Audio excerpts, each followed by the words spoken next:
Now to answer the question that nobody asked, what gear do I use to make these videos? What's up everybody? If you're new to this channel, my name is Jared, and for the past 15 years, I've been trying to put myself out there. But this year, I'm trying to stay committed and level up my game. What that means is I've been trying to upgrade my gear slowly but surely to fit my filmmaking goals and my creative standards. So today I want to share with you the camera gear that I use to document my life and hopefully make it look pretty. Let's get into it. Let's start off with the camera. The camera that I use is the Sony a7C, and it is a hybrid full frame camera that shoots in 4K at 24p. This camera definitely gets the job done. It's super reliable, and it honestly gives me leeway to be a little bit more creative in terms of coloring and editing than I have been in the past. This was honestly an impulse buy because I did not really do much research before getting this camera, but my favorite creator, Tatsuki, also has this camera, and I just admired the way that he colors his footage and creates a nostalgic effect with all of his videos. So I said, might as well just get the same one to start me off. I was actually able to get this camera on Facebook Marketplace for a really good discount, and it came with a bunch of different accessories. So if you want to watch that video, I will link it right up here. So for the lenses, the lens that I have on right now is the Viltrox 16mm prime lens with an f-stop of 1.8. It's definitely super wide, so it is primarily my vlogging camera. I like to use it for my talking heads, or if I'm walking about in a city and I'm going handheld, it allows me to keep a little bit more of the background as well as keep a lot of me in the frame. Even though this lens is pretty wide, I'm trying to see if I can go a little bit wider and try to capture a little bit more of what's around me. A lot of the creators I follow, like Jason Zhao and Life of Riza, have an 11mm prime lens, and that lets them capture way more. But I'll leave it out for now and try to just figure out how to work the 16mm. Okay, so the other lens that I use is the Tamron 28-75mm lens with a 2.8 f-stop. I definitely use this lens a little bit less, but it's definitely more for those cinematic shots, and definitely not for handheld videos. I'll occasionally use them for talking heads when I need a little bit more compression between myself and the background. Lately, I've been really liking the visual of a really fast push-in, so I've been using the 28-75 to get that look in a lot of the different vlogs that I've been putting up. One thing to note, and it's super weird, but the zoom on this lens is backward. So on standard zoom lenses, I would usually scroll left to zoom, but this one I have to scroll right to zoom, which is kind of weird. So sometimes I find myself trying to zoom in, but I actually zoom out. I don't know. Okay, lens accessories. This is an ND filter, and it's basically sunglasses for your camera. It just makes sure that there's not too much light spilling into your camera that you need to adjust either the shutter speed, the aperture, or the ISO. So this right here is the Freewell ND filter with 3 to 7 stops. I like to keep it on my lens for the most part, especially at nighttime, but I've noticed that sometimes when you're inside locations, 3 can get a little bit too dark. As much as I can easily take it on and off, it's harder when I'm exploring a new city and I have to go in and outside of different establishments and having to adjust the ND filter as well as trying to put it on each of the lenses. So sometimes this thing can be a hassle. Okay, secondary cameras. I actually have 2 secondary cameras, and they both kind of come with a funny story. But before we get into that, this is the Sony ZV-1, and this is the Sony ZV-1F.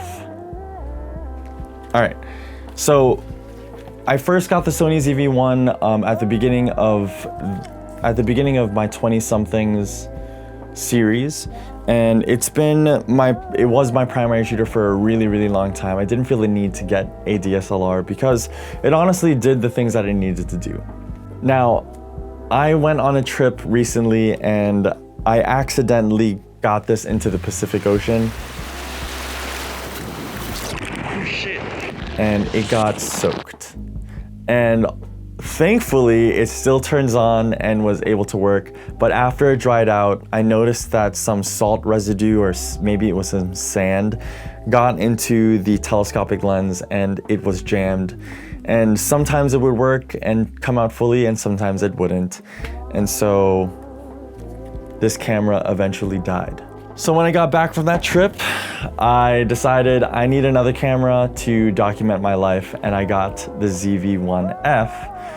But because I'm impulsive, I thought that the ZV-1 and the ZV-1F were the same exact camera. So I was expecting the same exact camera to come in, and it did not.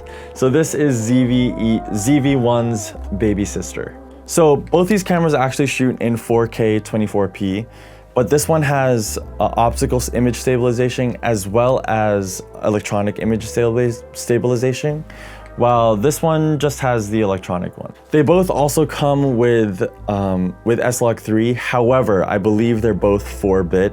So coloring on these versus coloring on this is definitely not the same. And you can tell the difference. What I really love about the ZV-1 is that there's a built-in ND filter. So at the press of a button, you can kind of just turn on the ND filter and you don't need any extra gear. So that was really cool. Now, eventually, I found out that the residue that was in the telescopic lens, I could have just taken out with a piece of paper. And so now this works. And I use it for my podcast and kind of just going out in everyday scenarios when I want to be a little bit more discreet. Okay, audio. I love this part.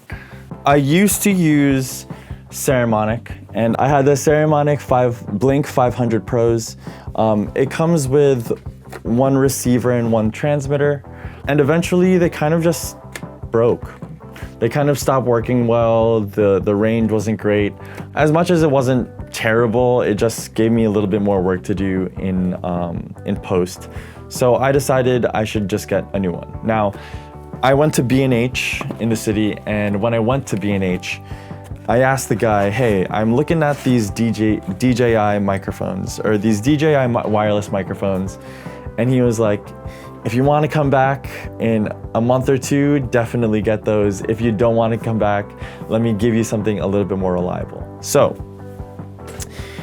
he recommended me with the Sennheiser Pro wireless microphone, and it's actually really, really cool. So this is the whole case, the Sennheiser case, and what's cool about it is that the whole case actually works as its own microphone, but it also has microphones in them. Let's see. Boop. So I can take it out and use it. I'm actually using one right now. I've kind of just I've taped black tape to the light just so that it's not as noticeable when you're watching this video. It also comes with a receiver in the case as well as its charging.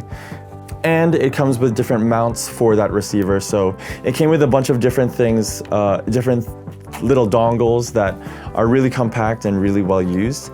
But I think my favorite part about this whole thing is that it also comes with a magnetic clip. So if a clipping place isn't ideal for your wireless microphone, it comes with a magnet. Oops. It comes with a magnet that you can use to just clip your microphone almost practically anywhere. Click. I have this Rode Video Microphone Plus Pro, and honestly, I don't use the shotgun mic very often. I think when I put the shotgun mic on my already non-discreet camera, it kind of just gives me a little bit more attention that I don't want.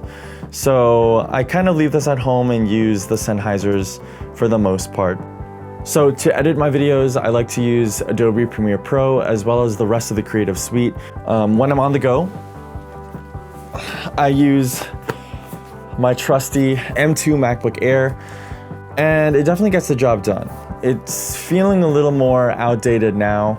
I've definitely found myself freezing, or I've definitely found it bugging out and freezing, especially when I have multiple Adobe apps on, or I have Adobe and Logic and my browser on. So I've been thinking about trading this in for an M4 MacBook Pro. And that's only because at home, I am using the M4 Mac Mini. And the M4 Mac Mini packs a punch. Like, truly is one of the best computers I've used for editing. I can have Premiere, Photoshop, Illustrator on, as well as Logic and a browser, and it will render everything flawlessly and so quickly. So for me, this has been one of the biggest upgrades I've ever had. It's definitely eased my life. The only thing is I can't take it on the go. So that is why I think I might be updating my MacBook pretty soon. Okay, some honorable mentions that don't really fit into any of the categories that I put up, but I have the KNF Concept Magic Arm. And basically what this does is it becomes a tripod that I can basically bring anywhere. I also have this KNF Concept, I don't know what you call it, suction mount. It's a KNF Concept suction mount. I like to try to use this for a lot of car shots. So if you ever see me driving and you're like, oh my gosh, how do you get that shot? And he's actually driving. This is what is holding my camera onto that. And yeah, that is all of the camera gear that I use day to day to document my life. But it is the camera gear that I've used only now. I think it should be said that content creation isn't something that you need to have really expensive equipment to do. When I started creating content, it was with a camera that was gifted for me for Christmas. I was gifted a Nikon Coolpix L320. There's no adjustable lens. It was definitely just a point and shoot. It was made for, I guess, beginner photographers and videographers, but it got me through a bunch of videos. It rattles, and I don't know what that rattling sound is. It's powered by 4 AA batteries that drain really easily. Oh my God, it's turning on. And before this, I was using my dad's phone. So if you think you want to get into content creating and making videos, not just for people, but also for yourself, do it with anything that you have. And that was it. That was my camera gear. If you like this video, definitely comment down below what you think about my gear, if I should get it updated, if I should stick with it for a few more days, for a few more years. And yeah, thanks for watching. Peace.